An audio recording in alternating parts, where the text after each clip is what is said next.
Caterina, profesora de música y de nacionalidad sueca, arrastró a su esposo Alexei a vivir a Estocolmo. Vivían a las afueras de la capital, en una pequeña urbanización cercana al Instituto Tecnológico. Ellos en el día a día hablaban en inglés, aunque nunca olvidaron el ruso. La familia solo veía los informativos de la televisión y su afición era la lectura, la música y el deporte. Los padres de Alexei los visitaban todos los años para verlos y reunirse con los padres de Caterina. Era una familia feliz, unida por verdaderos lazos de amor.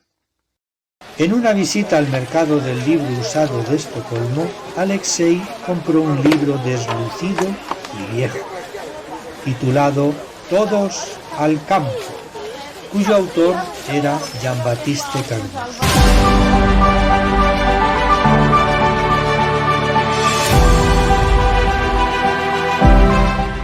Aquella misma noche comenzó la lectura del libro, quedándose impresionado por lo que en él se decía.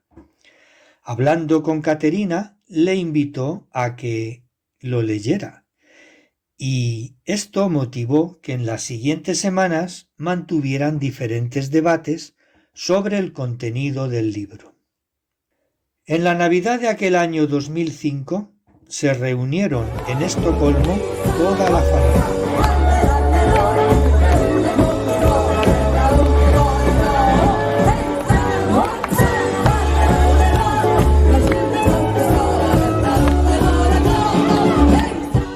Aquella noche Alexei no pudo dormir bien. Quizás fuera por la adrenalina que todavía bullía en su cabeza después de la fiesta. Y eso que tanto Caterina como Alexei no bebían alcohol. Con esa sazón, Alexei se fue a acostar y en el estado de vigilia retrocedió sin enterarse al año 1989, cuando tenía 16 años y se encontraba en el patio del colegio. De repente, 3 seres gigantes, con cabezas pequeñas y con traje de vuelo, emergieron de una máquina voladora que se había posado en el suelo. Era algo nuevo y bonito. Ninguno de los jóvenes que se encontraban en el patio se asustaron al verlo. Alexei, que se encontraba en primera línea, pudo verlo todo con detalle. De repente, uno de los seres lanzó un rayo de color verde sobre él. Al instante, éste se vio dentro de una estancia luminosa donde había varios seres moviéndose entre paneles luminosos. Estos activaban pantallas donde aparecían imágenes y parámetros geométricos que no alcanzaba a entender. También había pequeños seres que se movían automáticamente. Unos eran altos y rubios y otros parecían ser de raza india, pues sus rostros eran de color aceitunado. Un ser alto, con cabello negro y de tez aceitunada, le habló sin mover los labios. Alexei escuchaba su voz en la cabeza. Bienvenido, hermano. No hace muchos años, tú estabas aquí con nosotros. Ahora estás en misión sobre el planeta Tierra. Eres nuestro mensajero. Otros hermanos te están esperando. Nosotros programamos a tu abuelo para que te entregara algo muy valioso que deberás entregar en su momento a otros hermanos que, al igual que tú, están en servicio sobre el planeta. Alexei se vio tendido sobre una camilla. Unos seres bajitos le introdujeron unas varillas en distintas partes de su cuerpo. Según le dijeron, esto era necesario, puesto que dentro de él había sido introducida una especie de transmisor que sería activado dentro de unos años. Una gran catástrofe asolará vuestro planeta.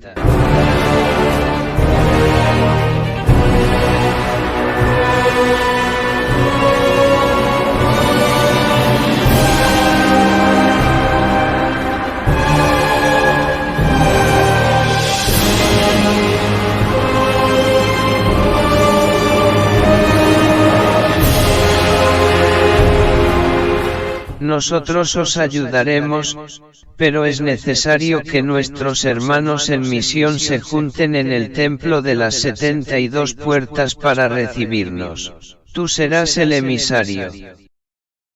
Y estas palabras iban acompañadas de varias imágenes de seres humanos. Uno de ellos quedó grabado en su mente. Alexei se despertó de repente con un sentimiento de tristeza por haber perdido a seres queridos. Abrió los ojos mirando al despertador luminoso. Eran las 3:33 de la madrugada. Se levantó y se acercó a la ventana, donde permaneció durante varios minutos mirando al cielo. A su mente le vino la imagen del humano que había visto en el sueño, pero a pesar de serle familiar, no era capaz de ubicarlo. Caterina estaba incorporada sobre los almohadones de la cama, leyendo el libro de Jean-Baptiste Cardus. Alexei levantó la vista para mirarla, y su mirada se fijó en la cubierta posterior del libro, donde aparecía impresa la cara del autor. Alexei se acercó a su esposa y le arrancó el libro de las manos, diciéndole: Es este. ¿Pero qué te pasa, cariño? Kate, tenemos que encontrar a ese hombre. Lo he visto en sueños y nos está esperando. Pero si no nos conoce. Hazme caso, es muy importante. Alexei le contó a su esposa cuanto había soñado. Finalmente encontraron la dirección de Internet de una asociación relacionada con el autor. Ese mismo día enviaron un email con una narración extensa de los hechos que había vivido, e incluso enviaron un extraño dibujo que había aparecido en la parte inferior de la nave en el año 1989. Era la primera hora de la mañana cuando Jean vio el email que le había impreso Anne. Jean dejó el café sobre la mesa mientras leía y releía el email. Finalmente dijo: Querida familia, tenemos el último hermano que faltaba. ¿El 72? Sí. Tal y como nos dijo Yared hace años, se ha cumplido la profecía. Ahora comienza el tiempo de la revelación. Agne, necesitamos hablar con este hombre. Preparar una videollamada para hablar con él. Tengo la seguridad que este tal Alexei Popov nos lo envían los hermanos superiores, tal y como nos adelantó Romeo. Faltan unos días para que entren Saturno y Neptuno en Aries, y precisamente ahora llega esta señal. No hubo que esforzarse mucho. Ambas partes estaban esperando desde hacía muchos años las respuestas que acallaran su sentimiento de estar incompletos. Anne estableció un canal seguro y encriptado para la videollamada y sincronizó a la misma hora una sala virtual con 72 ventanas simultáneas. Cuando Alexei y Kate accedieron a la sala, quedaron anonadados. Ellos esperaban hablar con Jean-Baptiste, pero la sala estaba llena de gente de varias edades, razas y fisionomías.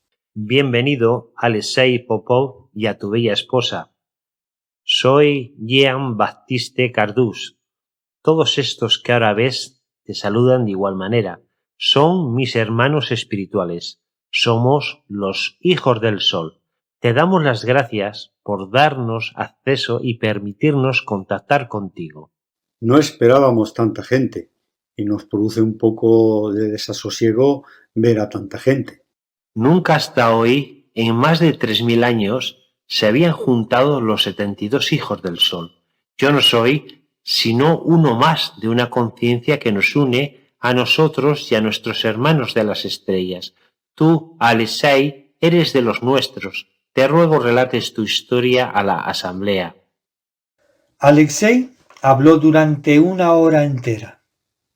Lloró sin querer cuando habló de su abuelo Fiodor y volvió a emocionarse cuando rememoró su rapto por parte de los seres de las estrellas en 1989. Todos estaban en silencio y algunos se contagiaron de la emoción de Alexei.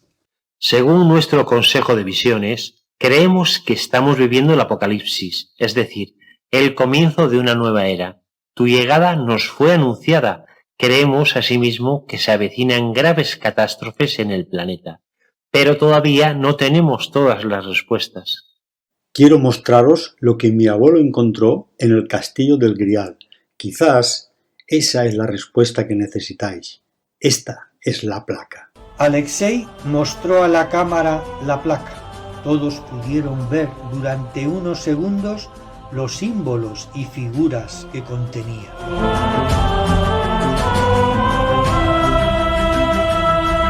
Ellos me dijeron que yo era el mensajero del Grial. Mi abuelo Fiodor siempre me dijo que el Grial era esta placa y los alienígenas que me llevaron me mostraron tu cara, Jean. Por tanto, debo entregársela a usted, pues así mi abuelo descansará en paz. Romeo, el astrólogo, interrumpió el diálogo. ¿Podrías poner la placa más cerca de la cámara? Alexei puso la placa a escasos centímetros del dispositivo. Perdonad que interrumpa, pero ¿podrías decirme cuántos puntos metálicos tiene distribuidos por la superficie? Mi abuelo me dijo que son 72 puntos. También está dibujada la figura del dios Atum, con la llave de la vida y la constelación de Orión. También me dijo que uno de los dibujos representa una especie de conexión con los dioses. Pero yo no tengo la sabiduría de mi abuelo. Pues hermanos, me puedo equivocar, pero a mí me da la impresión que esto no es una representación más o menos ornamental, entre otras cosas porque los egipcios no conocían la disposición teórica de las 72 puertas del universo. Esto fue revelado, e incluso Claudio Ptolomeo, astrónomo, astrólogo, químico, geógrafo y matemático griego que vivió en el siglo I, no conocía la precesión de los equinoccios, es decir, que cada 72 años la estrella que se ve al fondo de la cúpula celeste ya no está en el mismo sitio, sino que ha avanzado un grado. Si 72 años lo multiplicáis por 30 grados que tiene cada signo, tendremos 2160 años, que tarda en pasar una era. Y por 12 signos tendríamos casi 26.000 años, que es un año platónico. Estos conceptos no los conocían los egipcios, por tanto esa placa no puede ser sino hecha por seres que conocían estos conceptos o podían observar los movimientos desde fuera de nuestro sistema solar. Además, la disposición de los puntos me sugiere algo como hipótesis, que esta placa en realidad es un circuito impreso, incluso podría estar hecha con la idea del desdoblamiento cuántico, o lo que es lo mismo, tiene que existir otra igual en las estrellas.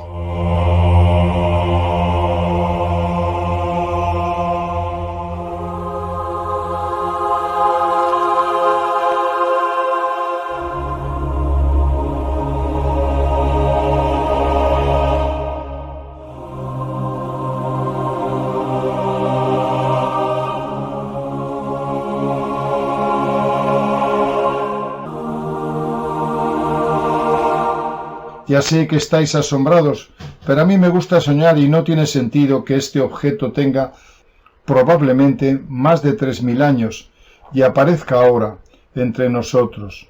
Si estudiáis el número paradójico de casualidades, salen cifras inmensas.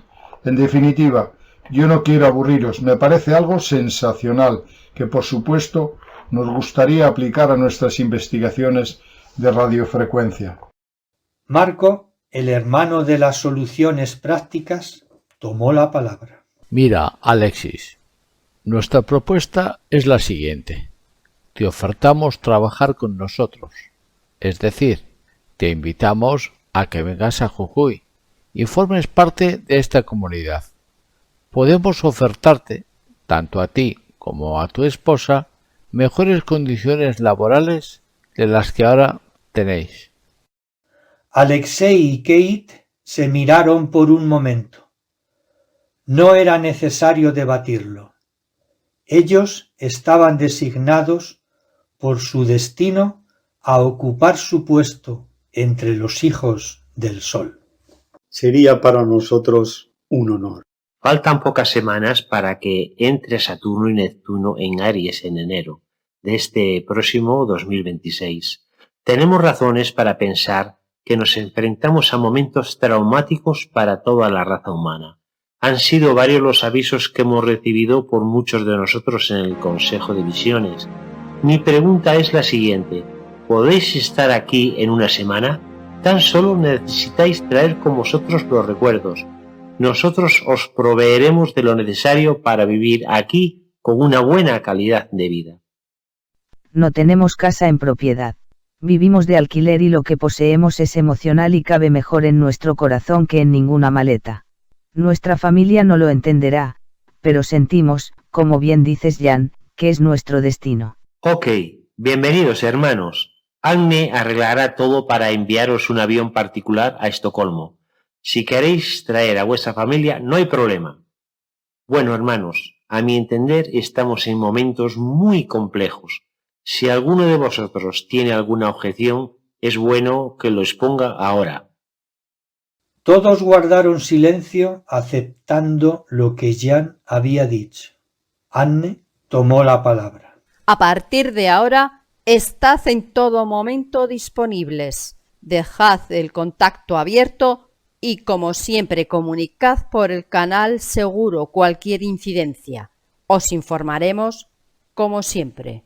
No tenían datos objetivos sobre la situación caótica que estaba a punto de producirse, pero en el inconsciente colectivo y en el Consejo de Visiones se habían recibido señales claras de que algo se iba a precipitar en el año que comenzaba, o como máximo en los 2 próximos años.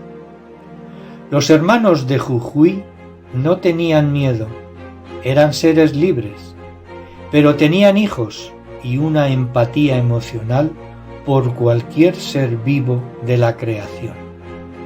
Tal y como se había previsto, una semana después vino Alexei, Katerina y su pequeño y aterrizaban en Jujuy.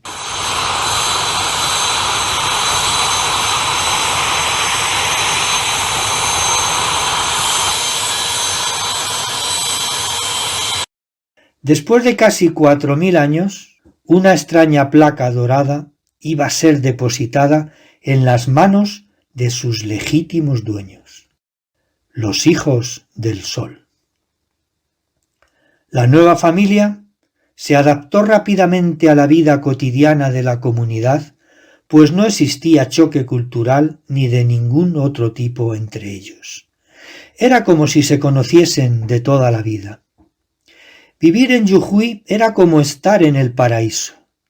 Disponían de todo lo que necesitaban. Eran autosuficientes y sobre todo absolutamente solidarios. Tenían claro que si uno solo de la comunidad estaba mal, repercutía en la calidad de vida del conjunto.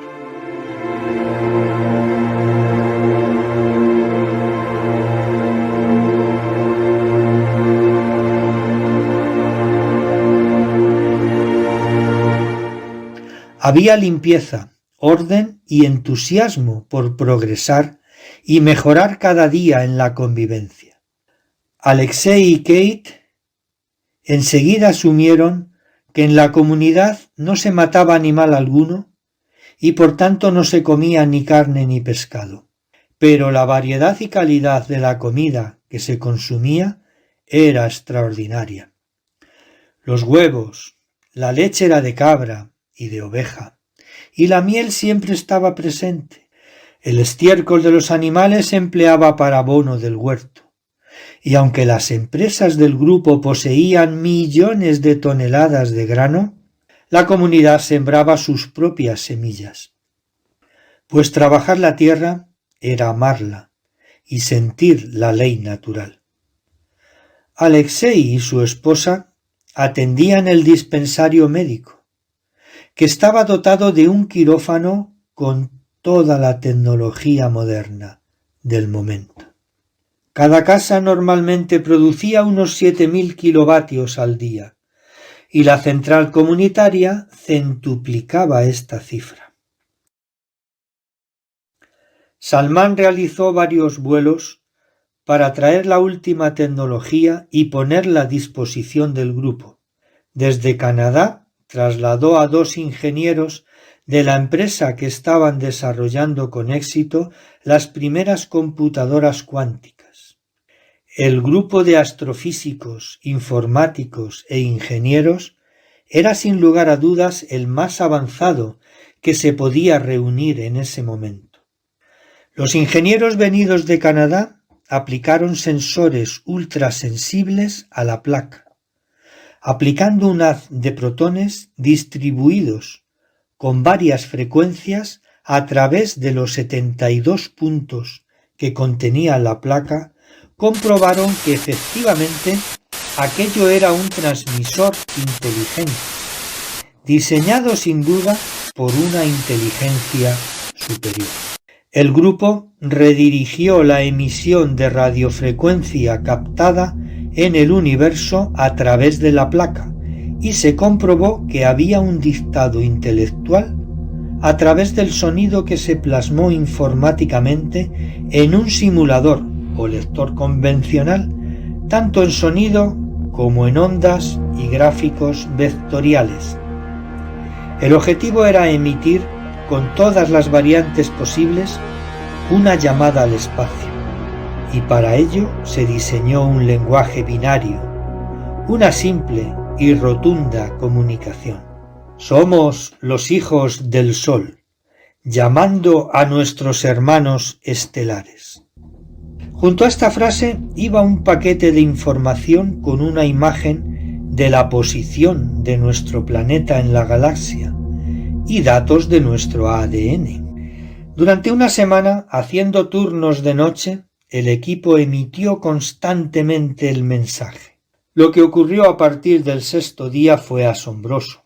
En la vertical de la comunidad se formaba una especie de pasillo luminoso de color violeta, que durante la noche iluminaba toda la zona.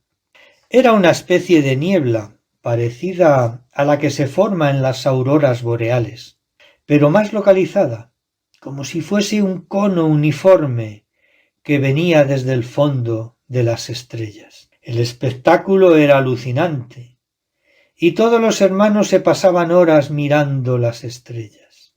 El mensaje llegó. La radiofrecuencia procedía de la M42 de la constelación del Cazador. Era fácil interpretarlo, porque venía en clave numérica. 21/2/26/33/08.2/ 68/40/46.3/ 3/33. Abrazo.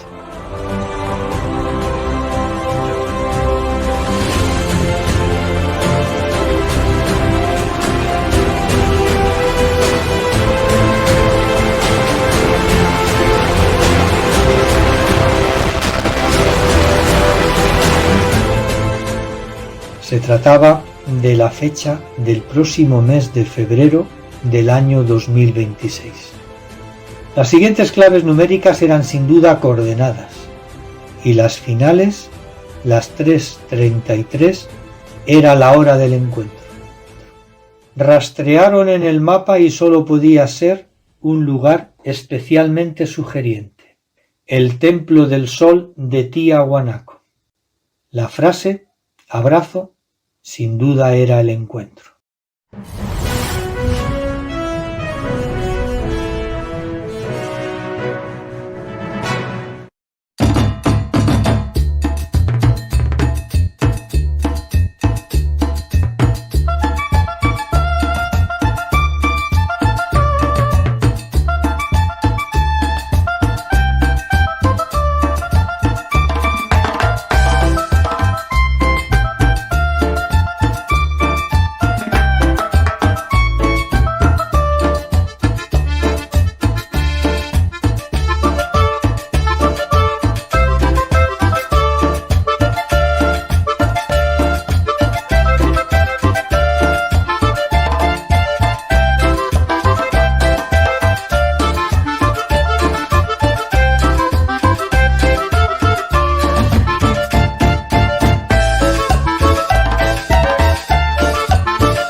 Se armó un gran revuelo en el grupo de investigación.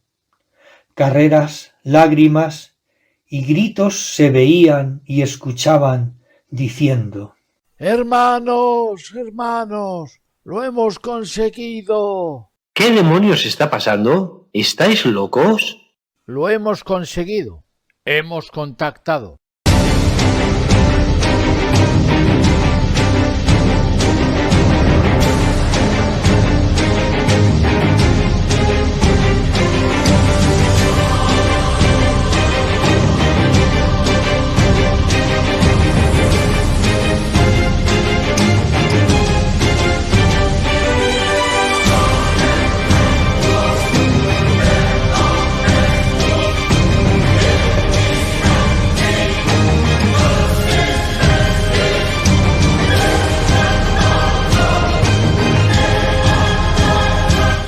Agne, tienes que poner en marcha con absoluta discreción un encuentro para esa fecha en Tiahuanaco. Hay que mover a 72 personas y seguramente a sus más allegados. Mira, Joan, eres un ingenuo. En primer lugar, mover a toda esa gente sin levantar sospechas resultaría muy complicado. En segundo lugar, no podemos decir al grupo la fecha, el lugar ni la hora del encuentro. Resulta imposible, conociendo la naturaleza humana, que no se filtre información hacia afuera. Y en tercer lugar, tendrá que ser un grupo reducido el que acuda, ya que existen varios grupos de inteligencia que tienen fijada su mirada en nosotros. Y si estos se enteran, sería nefasto para todos nosotros. Faltaba un mes y medio para el encuentro con los dioses, y para la comunidad era la culminación de la vida de los hijos del sol. La comunidad estaba absolutamente alterada por ello. No podía dormir nadie. Todos dibujaban en su imaginación el encuentro.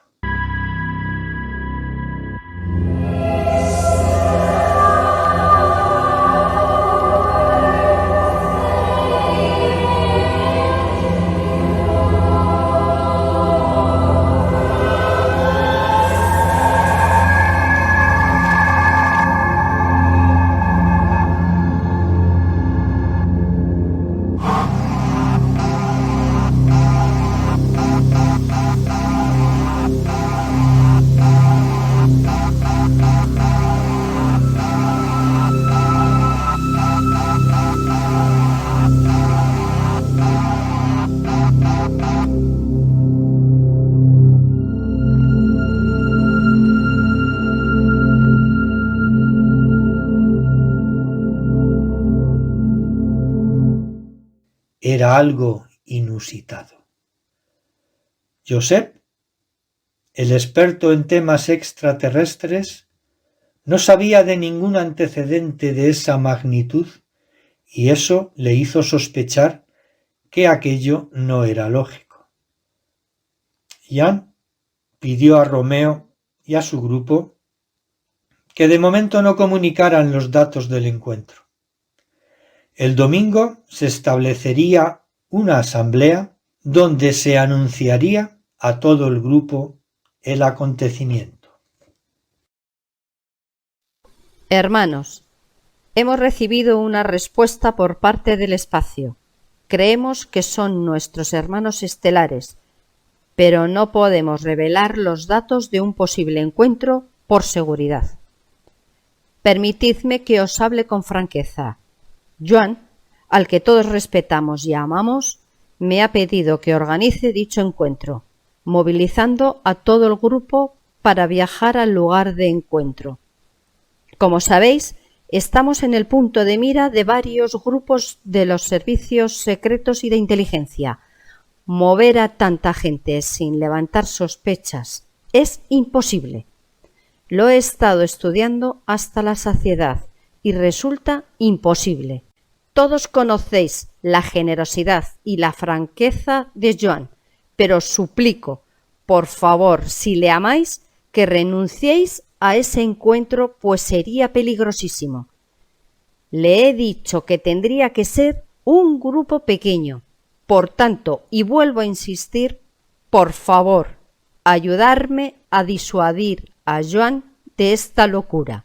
Creo que Anne tiene razón. A todos nos gustaría acudir a la cita, pero es imposible. Mi propuesta es delegar un grupo con Joan a la cabeza y evitar riesgos. Marco tiene razón. Propongo que no sean más de una docena, pero podemos estar todos, pues podemos grabar el encuentro y enviarlo por vía satélite casi en tiempo real. Basta con poner algunas cámaras entre las personas que acudan para verlo. Pero debo insistir en la seguridad. Debe ser secreto. Por lo tanto, os facilitaré la clave oportuna de acceso a nuestro canal una hora antes de que se produzca el encuentro. Eran gente especial y lo entendían perfectamente. Finalmente se designaron 7 hermanos para el encuentro.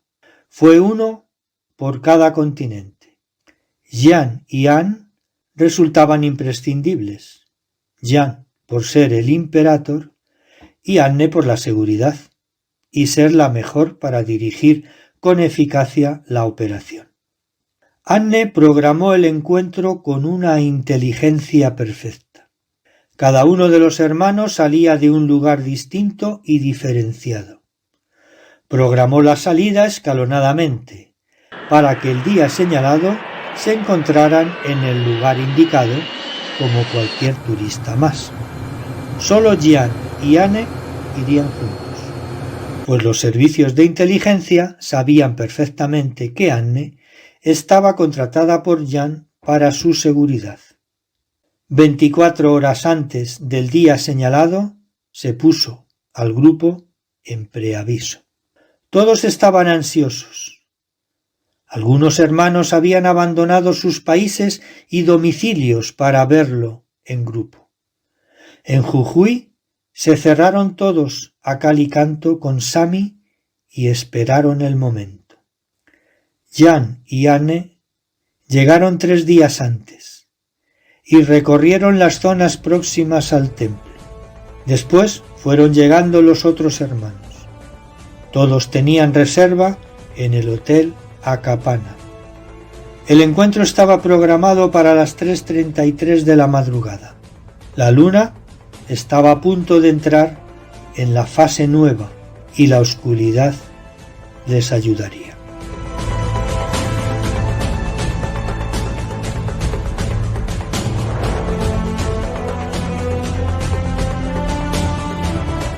Durante el día las ruinas estaban vigiladas, pero a esa hora de la madrugada no había problemas, puesto que se contaba con que el guarda estaría dormido.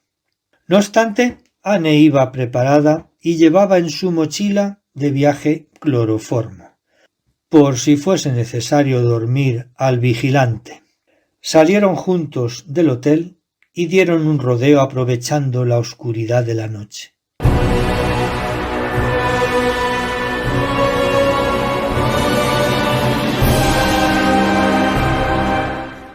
A la hora señalada todos estaban frente al templo. Hacía frío y se agruparon como una piña para aliviarse. Todos esperaban algún espectáculo de luz y se tumbaron en las losas de piedra mirando a las estrellas. No se produjo ningún resplandor. Una mancha mercurial se dibujó en el horizonte. Se iba haciendo más grande, pero con una luz opaca.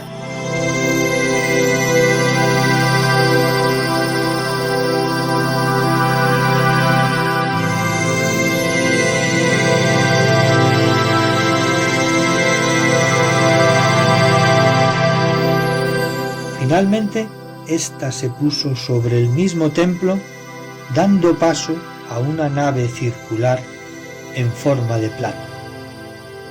Se calculó que tendría unos 50 metros de diámetro. Alrededor del grupo se fue formando una neblina blanquecina que hizo que en escasos segundos dejaran de notar el frío de la noche. De repente, los 7 hijos del sol se vieron en una sala luminosa. Frente a ellos había unos seres altos, imponentes. Tenían el pelo rubio, con ligeras ondulaciones que les llegaba hasta los hombros. Vestían un buzo azul ajustado a su cuerpo delgado. Emanaban belleza y un inmenso sentimiento de amor que se alojó en el interior de los hijos del sol. Jan y el resto del grupo sintieron la voz de aquellas entidades en su cerebro al unísono. Estos seres no movieron los labios en ningún momento. Curiosamente, las cámaras que informaba al resto de los hermanos no dejaron de funcionar.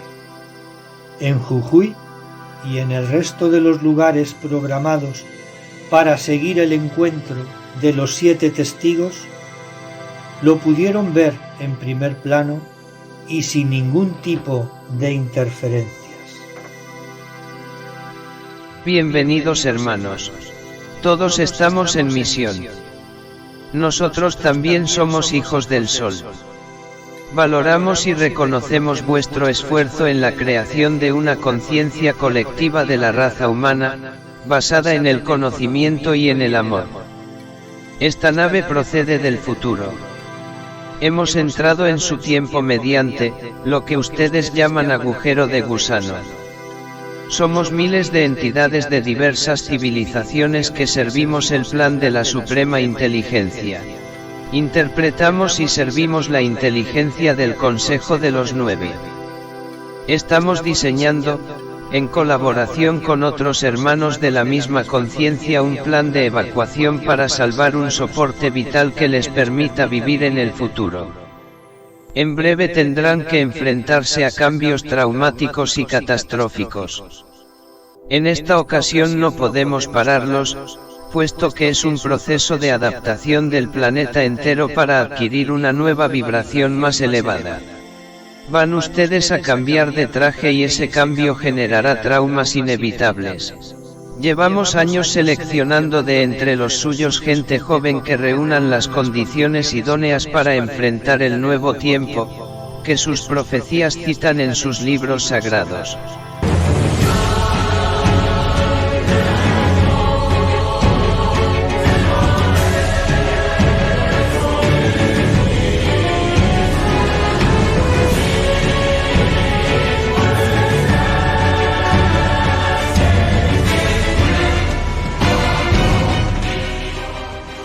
La voz calló un momento y Jan reaccionó con un pensamiento rápido. Captamos tu pensamiento, hermano. Hace mucho tiempo que sabemos que tú y los tuyos tienen la vocación de acompañar a los seres humanos hasta el final y no desean ser rescatados. Habrá muchas zonas del planeta que no se verán afectadas tanto como lo será Europa y la civilización occidental. Estos seres necesitarán un guía espiritual renovado y exento de dogmatismos, manipulación y mentiras. Serán sus hijos y otros tantos jóvenes que deben ser preservados. Ustedes son almas nobles, que juraron hace milenios servir incondicionalmente este plan de conciencia. Nosotros estamos unidos a sus pensamientos, sus miedos y sus emociones. Basta con que miren dentro de sí mismos para encontrarlos. Todos los servidores de este plan vibramos en el mismo latido. No deseamos que sufran y que se expongan a un dolor inútil. A ustedes les toca ahora servir abajo, pero a lo largo de miles de años, ustedes estuvieron aquí y nosotros, ¿dónde están ustedes ahora? Somos espíritus que tomamos cuerpo para servir en todas las estancias celestes el plan de la suprema inteligencia. Somos inmortales y ustedes aceptan su destino sin miedo a la muerte, porque la muerte no existe, ni aún deseándolo. Nosotros guiaremos sus pasos para desplazarse a las zonas adecuadas. Y les recuerdo, queridos hermanos, que su sentimiento de abandono y de separación que tienen hacia nosotros, lo tenemos igualmente nosotros.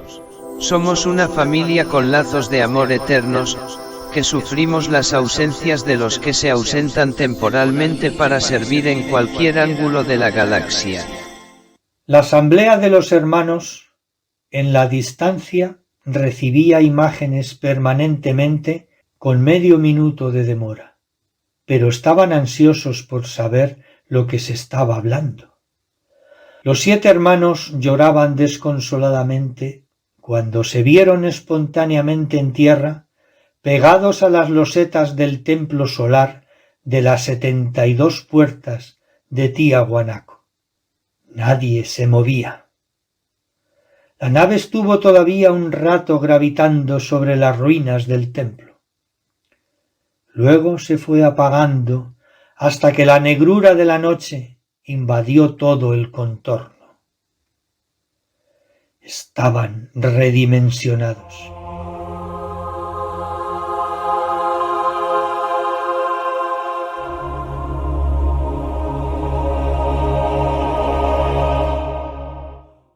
Tener un encuentro de esa naturaleza era un privilegio que muy pocos seres habían tenido en el mundo desde el principio de la historia. El viaje de vuelta fue rápido. Un avión les esperaba en el aeropuerto de La Paz, Bolivia. Todos regresaron a Jujuy. Anne se había puesto en contacto con la comunidad a fin de programar una asamblea donde se daría a conocer lo que se había vivido. Todos fueron acogidos con abrazos y lágrimas. Joan, me ha ocurrido algo extraordinario. Sabes que yo no soy de vivir fenómenos extraños, pero la misma noche del encuentro vi en nuestra habitación una figura luminosa que emanaba amor. Me quedé de piedra. Yo pensaba que todavía estábamos viviendo la magia de vuestro encuentro, pero aquel ser fue corporizándose hasta que pude distinguirle perfectamente. Era Jared, nuestro padre espiritual. No pude evitar derramar lágrimas de añoranza. Era él. Estaba radiante y parecía más joven. Y en voz alta le dije: «Gracias, Padre, por bendecir nuestro amor». Pues para mí, querido Joan, lo más importante es haberte encontrado, haberte amado y haber gozado de tu inmensa bondad. La asamblea se abrió como cada domingo, a pesar de estar cada uno en una punta distante del mundo. Todos sentían que estaban próximos. Un aplauso generalizado resonó en la sala.